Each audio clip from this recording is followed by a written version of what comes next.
What's up? It's your self-proclaimed cinema shogun here, and I think the question on a lot of people's minds going into the new year is if a military conflict is inevitable between the U.S. and Russia. Now, I know a lot of people may not be paying attention to this, and this is perfectly understandable because there's already so many crazy things going on in today's world that it's hard to pay attention to things going on in other countries. But tensions between Russia and Ukraine have been pretty high for a while now. But they have reached an all-time high as of late because Ukraine has been in talks to join NATO, and that is something that Russia doesn't want.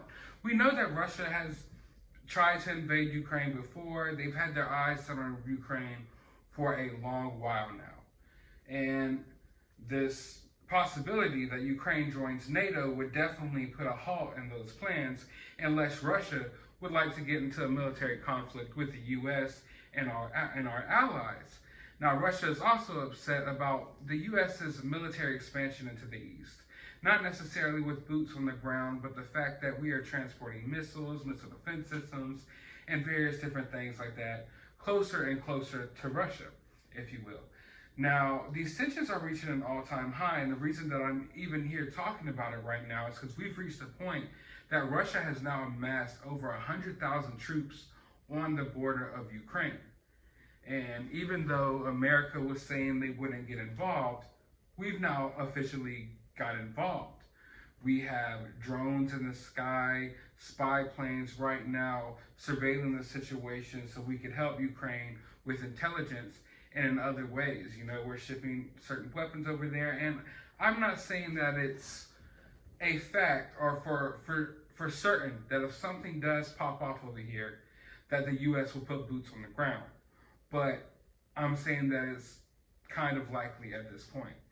And seeing as Ukraine is starting to literally dig trenches, and they're starting to train civilian soldiers, doctors, nurses, teachers, construction workers, you name it, kids, they're training them, to be a civilian response to a possible Russian invasion. So not only will Russia be dealing with the Ukrainian army, they'll be dealing with heavily armed civilians and little guerrilla pockets of, different factions within Ukraine who are training to defend, Ukraine from this invasion. Okay.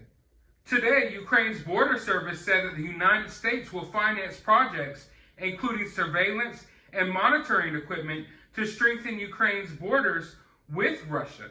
This comes on the same day that U.S. warships were ordered to stay in the Mediterranean amid Russia-Ukraine fears.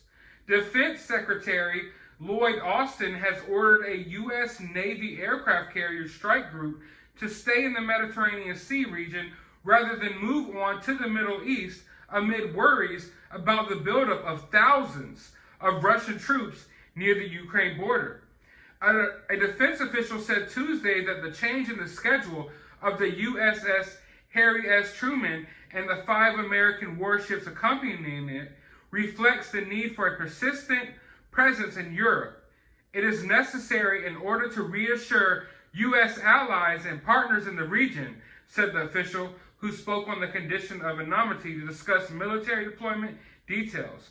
The U.S. and Western allies have watched as the buildup of Russian troops near the border grew to a peak of an estimated 100,000, fueling fears that Moscow was preparing to invade Ukraine. Now, I want to be very clear here because I don't want to be a fearmonger, because I know that's what the mainstream media is these days. They are nothing more than fearmongers. Is this the new thing that they're going to scare us with?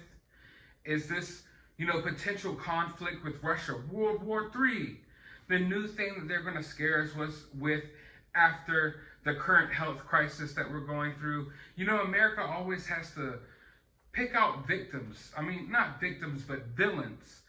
Villains, like the national villain. And Russia was the national villain through, decades, if you will. Especially like in the 70s and 80s, the Russia was definitely one of the national villains, and maybe that will be the new fear tactic, this, constant fear that we may have to enter into some type of armed conflict with Russia. But the way it's looking, it's looking pretty bad. If I have to be honest with you. When you get to the point that they have over 100,000 troops on the border, just waiting in it, you could look. There's videos all over the place. I've played a few of them here, posted a few pictures, but there's just convoys of troops just loading up on the border. And I'm no military expert. I'm no expert here, but I would think that this is almost a buildup on the border for a possible, spring attack. The U.S., they've been thinking that this would happen sometime after the new year.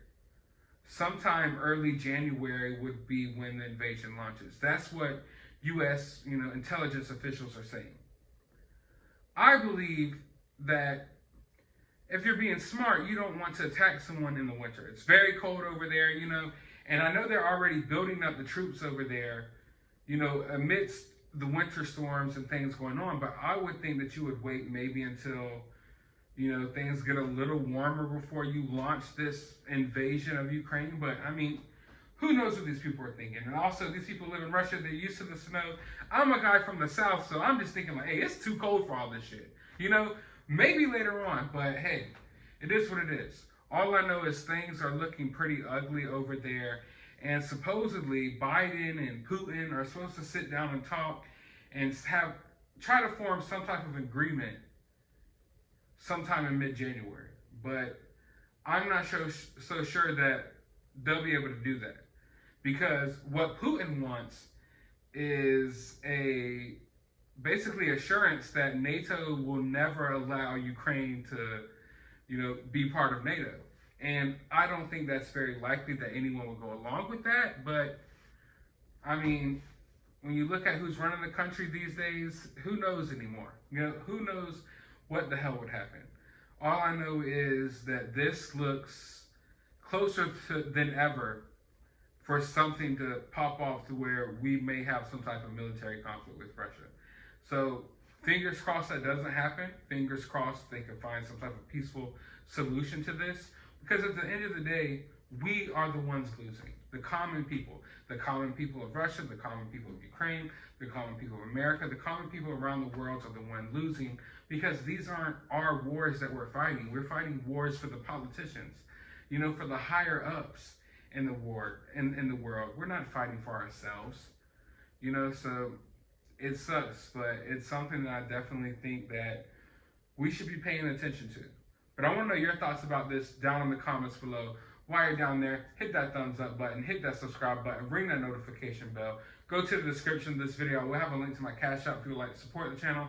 I'll have a link to my other YouTube channel. You can go subscribe over there. And I'll have a link to my Twitter. You can go follow me over there. But as always, find some time out of your day to go watch a movie.